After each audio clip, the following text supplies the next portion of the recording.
Welcome students. আজকে যে টপিকটার উপর আলোচনা করব সেটা হচ্ছে গ্যাসের প্রসারণ।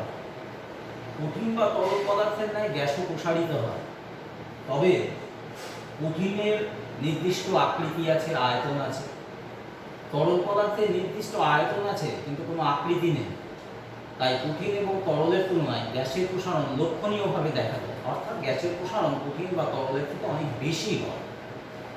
এছাড়া গ্যাসের আরেকটা বৈশিষ্ট্য হলো যে গ্যাসের সমান উষ্ণতা প্রয়োগে সমস্ত গ্যাসেরই সমান আয়তন প্রসারণ লক্ষ্য করা যায়, যেটা কঠিন বা তরলের ক্ষেত্রে লক্ষ্য করা যায় না। দৈনন্দিন জীবনে গ্যাসের প্রসারণের আমরা অনেক উদাহরণ দেখতে পাবো। কিরকম? একটা কড়াইয়ে তুমি কিছু দুধ যদি বসাও, তাকে যদি উত্তপ্ত করা হয় তাহলে দেখা যায় দুধটা উথলেও পড়ে যায়। তার কারণ কি? তার কারণ দুধের মধ্যে বায়ু দ্রবীভূত থাকে। এই দ্রবীভূত বায়ু যখন তাপ প্রয়োগ হয় তখন সেটা উত্তপ্ত হয়ে প্রসারিত হয়, এবং প্রসারিত হয় বলে দুধটা কিন্তু উথলে পড়ে যায়। এছাড়া আরো উদাহরণ আছে দৈনন্দিন জীবনের অভিজ্ঞতা। কি? ধরো বোতলের মুখে একটা ছিপি আটকে দেবে বা কর্ক আটকে দেবে, সেটাকে উনুনের পাশে যদি ধরো তাহলে কিছুক্ষণ পর দেখা যাবে সশব্দে ওই কর্কটা ছিটকে বাইরে চলে যাচ্ছে। তার কারণ কি? এই বোতলের মুখে যখন এই ছিপি বা কর্কটা লাগানো হয় তখন বোতলের মধ্যস্থ যে বায়ু আছে সেটা উত্তপ্ত হয়ে প্রসারিত হয়। প্রসারিত হওয়ার ফলে কর্কটাকে জোরে ধাক্কা দেয়, তখন কর্কটা ছিটকে বাইরে আসে। এইভাবে আমরা দৈনন্দিন জীবনে গ্যাসের প্রসারণের অনেক উদাহরণ লক্ষ্য করতে পারবো। আরেকটা খুব কমন উদাহরণ, একটা বেলুনের মধ্যে যদি কিছু বায়ু থাকে, এবার এই বেলুনটাকে যদি উত্তপ্ত করা হয় তাহলে দেখা যায় বেলুনটা সশব্দে ফেটে যাচ্ছে। তার কারণ কি? কারণ বেলুনের মধ্যস্থ বায়ু প্রসারিত হয় এবং প্রসারিত হয়ে বেলুনের পাতলা চামড়াকে ধাক্কা দেয়, এবং ধাক্কা দেওয়ার ফলে সেটা ফেটে যায়।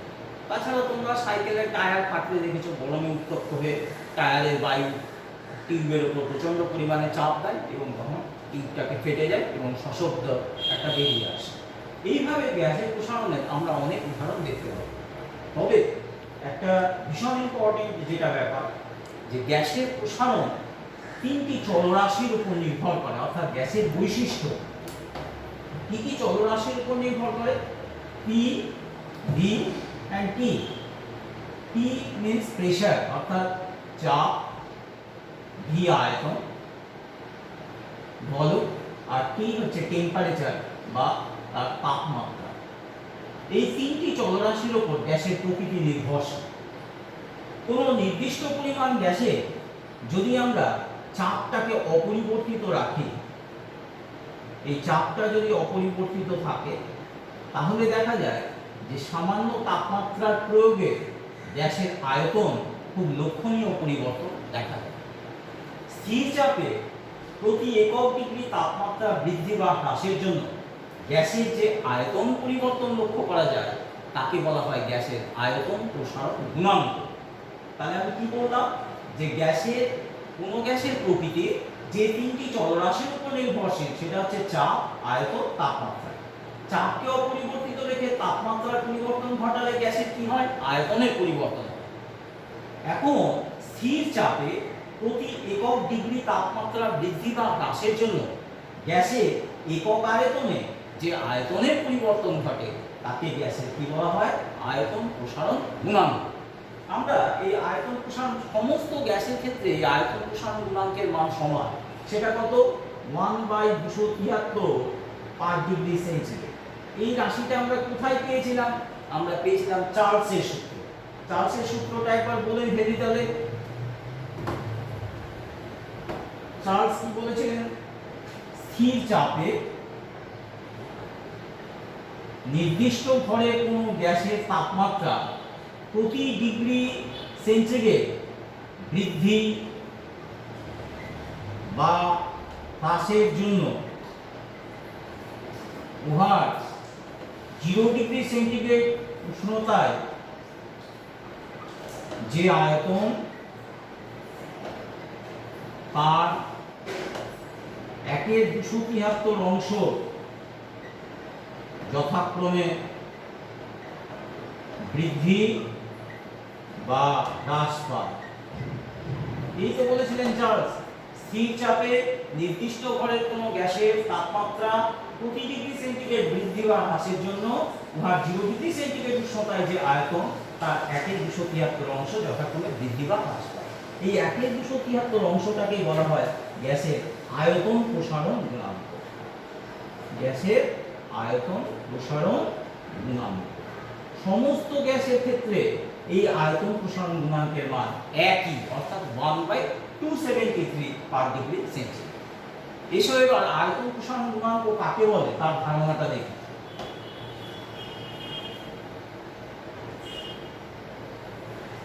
মনে করি 0 ডিগ্রি সেন্টিগ্রেড উষ্ণতায় কোনো নির্দিষ্ট ভরের গ্যাসের আয়তন V0, থিটা ডিগ্রি সেন্টিগ্রেড উষ্ণতায় ওই গ্যাসের আয়তন হইল V থিটা। তাহলে থিটা মাইনাস 0 সমান থিটা ডিগ্রি সেন্টিগ্রেড উষ্ণতা বৃদ্ধিতে আয়তন বৃদ্ধি ভি থিটা বিয়োগ V0। অতএব একক ডিগ্রি সেন্টিগ্রেড উষ্ণতা বৃদ্ধিতে আয়তন বৃদ্ধি ভি থিটা বিয়োগ V0 বাই থিটা। গ্যাসের প্রাথমিক আয়তন কত ছিল? V0। তাহলে V0 আয়তনে আয়তন বৃদ্ধি ভি থিটা বিয়োগ V0 বাই থিটা। অতএব একক আয়তনে আয়তন বৃদ্ধি ভি থিটা বিয়োগ V0 by V0 into theta. এই রাশিটাকেই বলা হয় গ্যাসের আয়তন প্রসারণ গুণাঙ্ক। তাকে গামা ভি দিয়ে লেখা হয়, ভি থিটা বিয়োগ V0 বাই V0 থিটা। এখন এই গামা ভি হচ্ছে সংজ্ঞাটা আমরা দেব কি করে? আমরা যদি বলি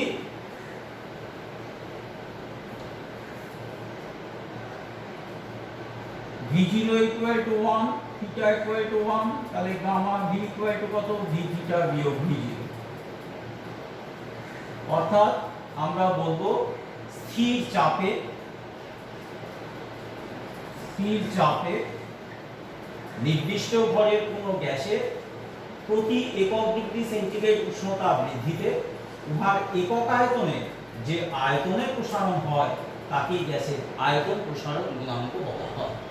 স্থির চাপে নির্দিষ্ট ভরের কোনো গ্যাসের প্রতি একক ডিগ্রি সেন্টিগ্রেড উষ্ণতা বৃদ্ধি বা হ্রাসের জন্য প্রতি একক আয়তনে উহার আয়তনের যে প্রসারণ হবে তাকেই গ্যাসের কি বলবো? আয়তন প্রসারণ গুণাঙ্ক। এই আয়তন প্রসারণ গুণাঙ্কে এইটা আয়তন কেটে গেল, তাহলে কার এককের উপর নির্ভর করে? তাপমাত্রার এককের উপর নির্ভর করে। তাহলে এর একক পার ডিগ্রি সেন্টিগ্রেড, আর এর মান সমস্ত গ্যাসের ক্ষেত্রে 1/273 পার ডিগ্রি সেন্টিগ্রেড। ঠিক আছে, তাহলে গ্যাসের প্রসারণে এইটুকুই আলোচনা ছিল। এরপর আমরা চলে আসবো তাপের সঞ্চালন। আমরা দেখেছি যে একই পদার্থে বিভিন্ন অংশের উষ্ণতা, নেক্সট টপিক আলোচনা যেটা করছি আমরা, তাপের সঞ্চালন। একই বস্তুর মধ্যে এই অংশের তাপমাত্রা এই অংশের তাপমাত্রা যদি ডিফারেন্স থাকে তাহলে প্রকৃতির নিয়মে সমস্ত অংশের তাপমাত্রা সমান হতে চায় বস্তুটি। অথবা দুটো বিভিন্ন বস্তু যদি থাকে এ আর বি, এর টেম্পারেচার θ1, এর টেম্পারেচার θ2, এই θ1 যদি গ্রেটার দেন θ2 হয় তাহলে উষ্ণতর বস্তু থেকে শীতলতর বস্তুর দিকে তাপ সঞ্চালিত হবে। কতক্ষণ? যতক্ষণ না উভয়ের অংশের তাপমাত্রা সমান হয়ে যায়। এটাই সাধারণত প্রকৃতির নিয়ম। তাপের এই সঞ্চালন কতগুলো পদ্ধতিতে ঘটে, সেটা হচ্ছে কন্ডাকশন বা পরিবহন, পরিচলন আর বিকিরণ। আজকে যে টপিকটার উপর আলোচনা করব সেটা হচ্ছে পরিবহন। তাপের পরিবহনটা কি? তাপ সঞ্চালনে আমরা যদি দৈনন্দিন ঘটনাগুলো দেখি তাহলে পরিবহনের কথাটা বুঝতে পারব। আমরা একটা বুনসেন বার্নারে যদি একটা দণ্ড এক প্রান্ত ধরে রাখি বুনসেন বার্নারে, আর অপর প্রান্তে হাত দিয়ে ধরে রাখি, হাত দিয়ে ধরে রাখো। তাহলে কিছুক্ষণ পর দেখবো হাতে আমাদের একটা তাপ অনুভূত হচ্ছে। তার কারণ কি? তার কারণ বুনসেন বার্নারে এই অংশটা, এইখানকার কণা প্রথমে তাপ গ্রহণ করছে, সেই তাপ পরবর্তী কণাকে দিচ্ছে, তার পরবর্তী কণাকে দিচ্ছে, তার পরবর্তী কণাকে দিচ্ছে, এইভাবে প্রত্যেক কণাকে তাপটা, শক্তিটা ট্রান্সফার করছে, করার পর সেই তাপ শক্তি আমাদের হাতে পৌঁছাচ্ছে, ফলেই আমরা একটা তাপমাত্রা অনুভূত হচ্ছে আমাদের। তাহলে দেখতে পেলাম যে একটা কণা থেকে অন্য কণায় এইভাবে তাপের সঞ্চালন ঘটে আমাদের হাতে পৌঁছে যাচ্ছে তাপের একটা অনুভূতি। তোমাদের একটা ছোট্ট উদাহরণ দিই। ধরো ক্লাসের বেঞ্চে বসে আছো তুমি, তোমার পেছনে আরেকজন, তোমার পেছনে আরেকজন, তার পেছনে আরেকজন। শিক্ষক মহাশয় তোমাকে একটা পেন দিলেন, দিয়ে বললেন তুমি এইটা পেছনের ছেলেটিকে দিয়ে দাও। তুমি কি করলে? তোমার পেছনে বসা ছেলেটিকে পেনটা ট্রান্সফার করো, তুমি নিজে জায়গা থেকে উঠলে। সে কি করলো? নিজের পেনটা নিয়ে তারপরে পেছনের দিকে ছেলেটাকে দিয়ে দিল। এই ছেলেটি পেছনের ছেলেটাকে পেনটা দিয়ে। তাহলে কেউই তোমার জায়গা পরিবর্তন করবে না, অথচ ফার্স্ট বেঞ্চ থেকে লাস্ট বেঞ্চে পেনটা পৌঁছে গেল। ঠিক একইভাবে এখানেও পদার্থের কণাগুলো কেউ স্থান পরিবর্তন করলো না, কিন্তু এক জায়গা থেকে অন্য জায়গায় তাপটা সঞ্চালিত হয়ে গেল। তাহলে যে পদ্ধতিতে পদার্থের কণাগুলি স্থান পরিবর্তন না করে উষ্ণতর অংশ থেকে শীতলতর অংশে তাপের সঞ্চালন ঘটে, সেই পদ্ধতিকে আমরা বলবো পরিবহন প্রণালী। এখন পরিবহন প্রণালীর নেক্সট টপিক কি আছে আমরা দেখে নিই একটু। নেক্সট টপিক হচ্ছে যে বিভিন্ন পদার্থের যে তাপ পরিবহন ক্ষমতা বিভিন্ন, তা দেখানোর কি পরীক্ষা রয়েছে। তবে পরিবহনের ক্ষমতা অনুযায়ী আমরা পদার্থকে দুটো ভাগে ভাগ করতে পারি, একটা সুপরিবাহী পদার্থ আর একটা হচ্ছে কুপরিবাহী পদার্থ। কুপরিবাহী পদার্থ, সুপরিবাহী কাকে বল? যে সমস্ত পদার্থ খুব সহজে তাপ পরিবহন ঘটাতে পারে তাকে সুপরিবাহী বলে। এটা আমাদের খুব কমন জিনিস, যেমন দেখেছি তামা, অ্যালুমিনিয়াম, এরা সুপরিবাহী পদার্থের উদাহরণ। সোনা উপরিবাহী পদার্থ কি? যে সমস্ত পদার্থ খুব সহজে তাপের পরিবহন ঘটাতে পারবে না, অর্থাৎ তাপটা এক জায়গা থেকে অন্য জায়গায় পরিবহন করতে পারবে না, তাকে বলবো কুপরিবাহী। যেমন কাঠ, কাগজ, এরা কুপরিবাহী পদার্থের উদাহরণ। তাহলে এই দুই প্রকার পরিবাহী জানা, এছাড়াও আরেকটা পরিবাহী আছে, এটা অতি সুপরিবাহী, এই সম্বন্ধে তোমাদের পরে আলোচনা করব।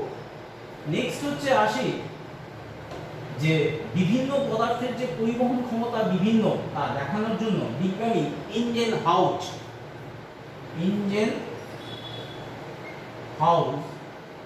একটা পরীক্ষা করেছিলেন। সেই পরীক্ষাটা ইঞ্জেনহাউসের পরীক্ষা নামে পরিচিত। তিনি একটি ধাতব টাব নিয়েছিলেন, অর্থাৎ ধাতব পাত্র। সেই পাত্রে নিম্নাংশে ফুটো করে বিভিন্ন ধাতব দণ্ড একই দৈর্ঘ্য এবং একই প্রস্থচ্ছেদে এই ধরো 4টি দণ্ড ঢুকিয়ে দিয়েছিল। প্রত্যেকটি দণ্ডে সমান দৈর্ঘ্যের মোমের প্রলেপ দিয়ে দিয়েছিলেন। আর এই টাবটায় ফুটন্ত জল দিয়ে দিলেন। কিছুক্ষণ পর দেখা গেল যে বিভিন্ন দণ্ডে যে মোমের প্রলেপ ছিল, কোনোটাতে এই পরিমাণ বললো, কোনোটাতে এই পরিমাণ বললো, কোনোটাতে এই পরিমাণ বললো, কোনোটাতে এই পরিমাণ বললো, মোম গলে গলে পড়ল। এখন বিভিন্ন দণ্ডে মোম গলার হার বা দৈর্ঘ্য বিভিন্ন হলো কেন? তার কারণ এই বাথটবের থেকে যে তাপ, সেটা এই দণ্ডের মাধ্যমে পরিবাহিত হয়ে মোমের প্রলেপগুলোকে গলাতে সাহায্য করে। প্রত্যেক দণ্ড একই দৈর্ঘ্য, একই প্রস্থচ্ছেদ, কিন্তু এটা হয় লোহা, এটা হয় তামা, তারপরেরটা হয়তো অ্যালুমিনিয়াম, তারপরেরটা হয়তো সোনা। এইভাবে বিভিন্ন দণ্ডের বিভিন্ন পরিমাণ হচ্ছে, বিভিন্ন ধাতব দণ্ড আছে। তো বিভিন্ন পরিমাণ মোম গলার কারণ হলো যে একই দৈর্ঘ্য একই প্রস্থচ্ছেদ হওয়া সত্ত্বেও তাদের উপাদান কণাগুলো আলাদা ছিল বলে তাদের পরিবহন ক্ষমতা ছিল বিভিন্ন। এই পরিবহন ক্ষমতা বিভিন্ন থাকার জন্য দণ্ডে তাপ পরিবহন বিভিন্ন হয়েছে, এবং তারা বিভিন্ন দৈর্ঘ্যের মৌনটা বলিয়েছে। এই ঘটনা থেকে প্রমাণিত হয় যে প্রত্যেক পরিবাহীর পরিবহন ক্ষমতা সমান নয়, বিভিন্ন পদার্থের পরিবহন ক্ষমতা বিভিন্ন। নেক্সট হচ্ছে পদার্থের এই যে পরিবাহিতা, পরিবহন ক্ষমতা, যার দ্বারা যে রাশিটার দ্বারা পরিমাপ করা হয় তাকে বলা হয় তাপ পরিবাহিতা। তাপ পরিবাহিতা বলতে আমরা কি বুঝি? তাপ পরিবাহিতা বা তাপ পরিবাহিতাঙ্ককে কে দিয়ে লেখা হয়? কে? তাপ পরিবাহিতাঙ্ক। তাপ পরিবাহিতাঙ্ক। এই তাপ পরিবাহিতা বা তাপ পরিবাহিতাঙ্ক কি জিনিসটা কিভাবে মেজারমেন্ট করা? মনে করি এই ধরো একটা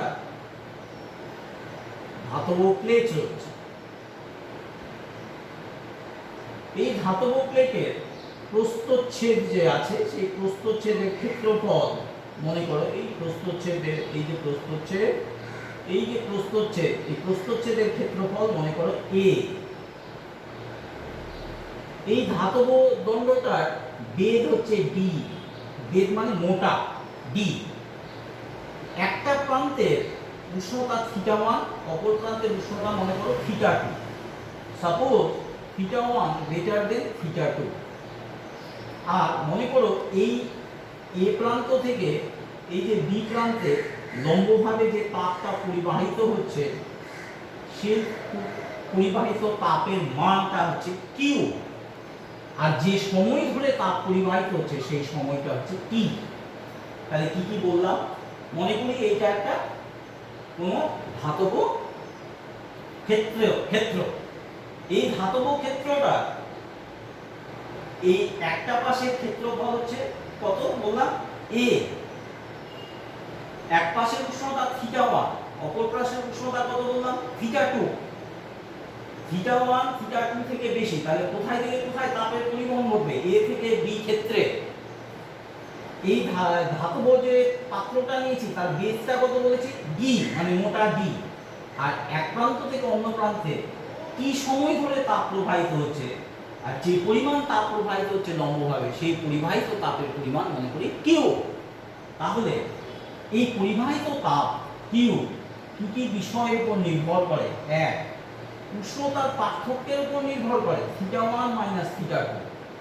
দুই, ক্ষেত্রের ক্ষেত্রফলের উপর নির্ভর করে, এই ধাতব ক্ষেত্রটার ক্ষেত্রফল কত বলেছিলাম? a। তিন, সময়ের উপর নির্ভর করে। আর চার, এই বেধটার উপর নির্ভর করে। এই চারটা রাশির উপর এই পরিবাহিত তাপ নির্ভর করে। কিভাবে নির্ভর করে এখন আসে।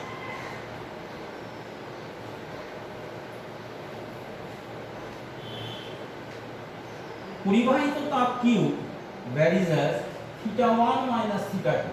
অর্থাৎ উষ্ণতার পার্থক্য যত বেশি হবে এক প্রান্ত থেকে অন্য প্রান্তে তত বেশি তাপের পরিবহন ভ্যারিজ অ্যাজ এ।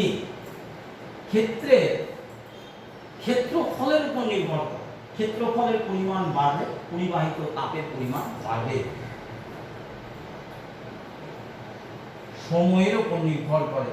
সময় যত গড়াবে পরিবাহিত তাপের পরিমাণ তত বাড়বে।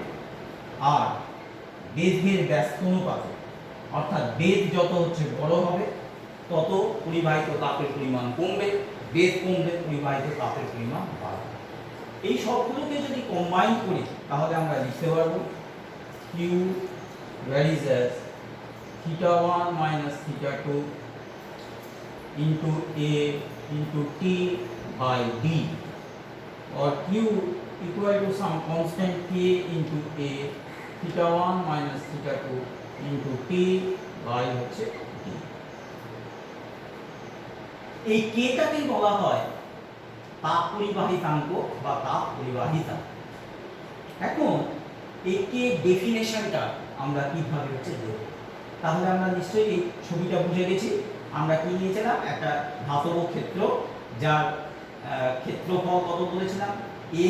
সেই ধাতব ক্ষেত্রের ক্ষেত্রফল বলেছিলাম একটা প্রান্তের ক্ষেত্রফল a, অপর প্রান্তের ক্ষেত্রফল যে প্রান্তে পরিবাহিত হচ্ছে তারও ক্ষেত্রফল a। এই প্রান্তের উষ্ণতা কত বলেছিলাম θ1, এই প্রান্তের উষ্ণতা বলেছিলাম θ2। এই প্রান্ত থেকে এই প্রান্তে লম্বভাবে কত পরিমাণ তাপ পরিবাহিত হচ্ছে, কি পরিমাণ তাপ পরিবাহিত হচ্ছে, কত সময় ধরে পরিবাহিত হচ্ছে, কি সময় ধরে। আর এই ধাতব যে ক্ষেত্রটা নিয়েছি তার বেগ কত d। তাহলে পরিবাহিত তাপ কি কি বিষয়ের উপর নির্ভর করে? দুই প্রান্তের উষ্ণতার পার্থক্যের উপর নির্ভর করে, ক্ষেত্রের ক্ষেত্রফলের উপর নির্ভর করে, সময়ের উপর নির্ভর করে, আর বেধের উপর নির্ভর করে। কেমন ভাবে নির্ভর করে? তাপমাত্রার পার্থক্যের সমানুপাতিক, ক্ষেত্রের ক্ষেত্রফলের সমানুপাতিক, সময়ের সমানুপাতিক, আর বেধের ব্যস্ত অনুপাতিক। এই সবগুলোকে যদি আমরা কম্বাইন করি তাহলে আমরা বলবো Q varies as A θ1 minus θ2 into T by D। R Q এই varies as কে একটা সমান বসে ধ্রুবক বসালে K into A θ1 minus θ2 into T by D। এই K কে বলা হয় পরিবাহী তাপ পরিবাহী তাপ। এবার এই K ডেফিনেশনটা আমরা নির্ণয় করি।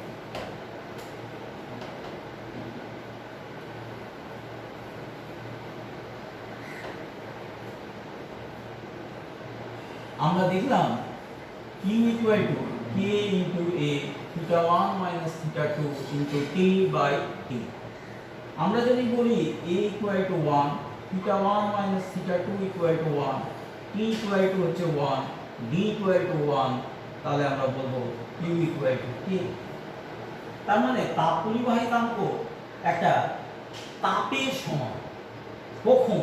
যখন এই রাশিগুলো এক হয়ে যাবে। তাহলে আমরা যদি বলি একক ক্ষেত্রফল বিশিষ্ট কোনো ধাতব ক্ষেত্রে দুই প্রান্তের উষ্ণতার পার্থক্য যদি একক হয় এবং উহার বেধ যদি একক হয়, তাহলে একক ক্ষেত্রফল এবং একক বেধযুক্ত কোনো ধাতব ক্ষেত্রে একক ক্ষেত্রফল এবং একক বেধযুক্ত, একক বেধ মানে মোটাটা 1 সেমি হতে পারে, 1 মিটার হতে পারে। তাহলে একক ক্ষেত্রফল এবং একক বেধযুক্ত কোনো ধাতব ক্ষেত্রে দুই প্রান্তের উষ্ণতার পার্থক্য যদি θ1 minus θ2 টা 1 হয় এবং একক সময় ধরে যে পরিমাণ তাপ এক প্রান্ত থেকে অন্য প্রান্তে পরিবাহিত হবে তাকেই বলবো তাপ পরিবাহিতাঙ্ক। অর্থাৎ এই যদি একটা ধরো ধাতব ক্ষেত্র হয়, এই ক্ষেত্রের ক্ষেত্রফল কত বললাম a, আর এটা মোটা কত, এই মোটা হচ্ছে d। মোটাটা কত? এই মোটাটা এই প্রান্ত থেকে এই প্রান্ত মোটা কত d। আর এই প্রান্ত থেকে এই প্রান্তে যে পরিমাণ তাপ পরিবাহিত হচ্ছে সেটা কত বলেছি Q। কত সময় ধরে প্রবাহিত হচ্ছে T। তাহলে এইটা লিখতে পারছি তো, এই প্রান্তের টেম্পারেচার θ1 θ2।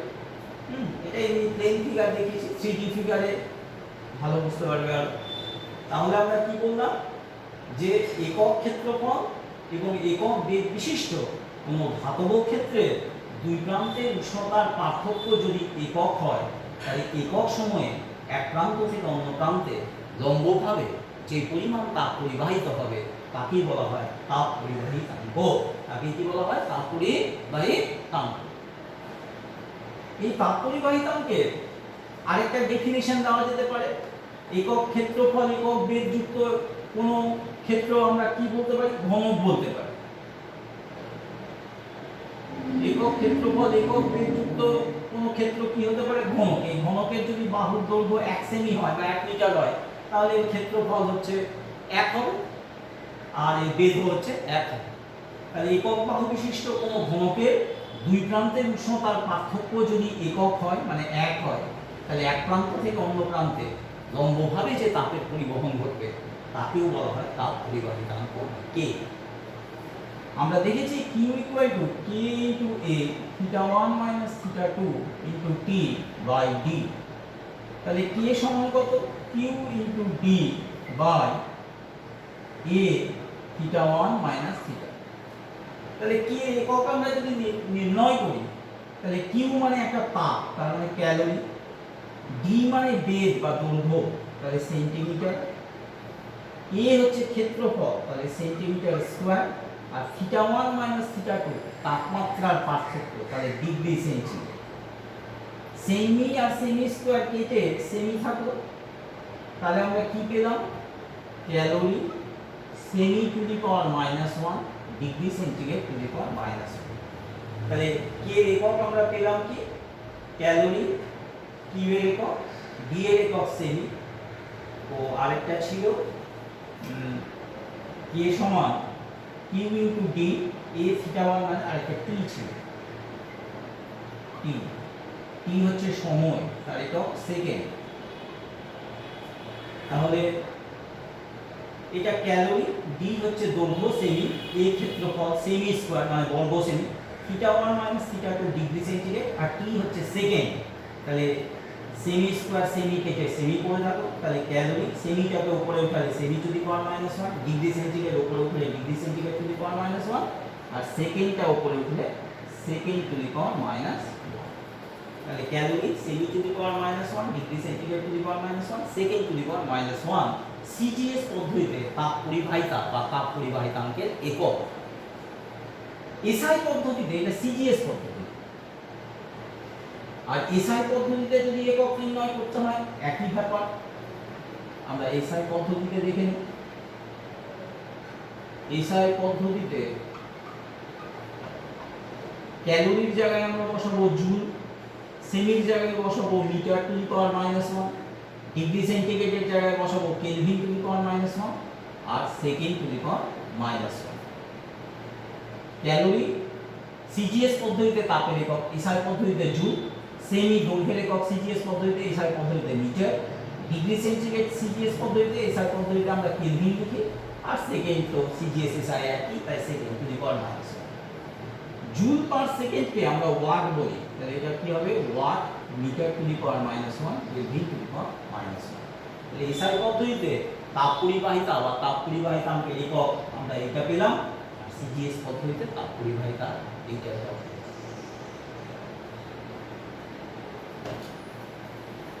এরপর নেক্সট টপিক, নেক্সট টপিক হচ্ছে তাপীয় রোধ আর তড়িৎ রোধের ধারণা।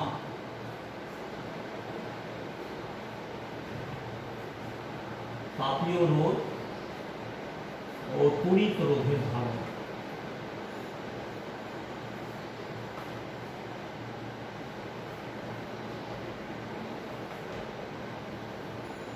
তাপীয় রোধ আর তড়িৎ রোধের ধারণা আসে। আমরা দেখেছি যে এ প্রস্থচ্ছেদ যুক্ত ডি বেধ সম্পন্ন কোন পরিবাহী দুই প্রান্তের উষ্ণতার পার্থক্য যদি theta one minus theta two হয়, যেখানে theta one greater than theta two, তাহলে টি সময় ধরে এক প্রান্ত থেকে অন্য প্রান্তে লম্বভাবে যদি কিউ পরিমাণ তাপ পরিবাহিত হয়, তাহলে কিউ সমান লেখা যায় K into A theta one minus theta two into T by D. এটা আমরা একটু আগে দেখলাম। আমরা কি দেখলাম? এ ক্ষেত্র বিশিষ্ট ডি বেধ সম্পন্ন কোন পরিবাহী দুই প্রান্তের উষ্ণতার পার্থক্য যদি theta one minus theta two হয়, যেখানে theta one greater than theta two, T সময়ে এক প্রান্ত থেকে অন্য প্রান্তে লম্বভাবে যদি কিউ পরিমাণ তাপ পরিবাহিত হয়, তাহলে লেখা যায় Q equal to K into A theta one minus theta two into T by D, और q by t equal to k into a theta 1 minus theta 2 by d। এই q by t হচ্ছে তাপ পরিবহনের হার। তাপ পরিবহনের হার আমরা কি পেলাম? k into a theta 1 minus theta 2 by হচ্ছে d। এই রাশিটার সঙ্গে তড়িতের কি মিল আছে আমরা দেখি। যদি কোনো তড়িৎ পরিবাহী প্রস্থচ্ছেদের ক্ষেত্রফল এ হয়, এ যদি প্রস্থচ্ছেদের ক্ষেত্রফল হয়, এই পরিবাহীটির দৈর্ঘ্য বা বেধ যদি ডি হয়, এই প্রান্তের বিভব v1, এই প্রান্তের বিভব যদি v2 হয়, যেখানে v1 গ্রেটার দেন v2, আর এক প্রান্ত থেকে অন্য প্রান্তে যদি I পরিমাণ তড়িৎ প্রবাহিত হয়, তাহলে কি লেখা যায়? বিজ্ঞানী ওহমস একটা ল দিয়েছিলেন যে কোনো পরিবাহীর দুই প্রান্তের বিভব পার্থক্য উহার মধ্যে দিয়ে প্রবাহ মাত্রা সমানুপাতিক। অর্থাৎ কোনো পরিবাহীর প্রবাহ মাত্রা I সমান v1 minus v2 by r, যেখানে r হলো এই পরিবাহীর রোধ, r হলো এই পরিবাহীর রোধ। তাহলে আমরা কি দেখলাম? যে একটা পরিবাহী যার প্রস্থচ্ছেদের ক্ষেত্রফল a, যার দৈর্ঘ্য d, যার দুই প্রান্তের বিভব পার্থক্য v1 বিয়োগ v2, তাহলে এক প্রান্ত থেকে অন্য প্রান্তে যদি i পরিমাণ তড়িৎ পরিবাহিত হয় তাহলে লেখা যায় i equal to v1 minus v2 by r, যেখানে r হলো পরিবাহীর রোধ। আবার আইটাকে আমরা লিখতে পারি, যদি এই পরিবাহীটা t সময়ে q পরিমাণ আধান প্রবাহিত হয়,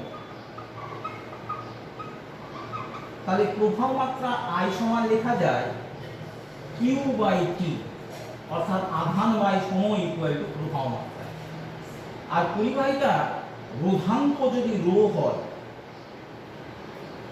রোধাঙ্ক যদি রো হয় তাহলে রো ইকুয়াল টু কি লেখা যায়?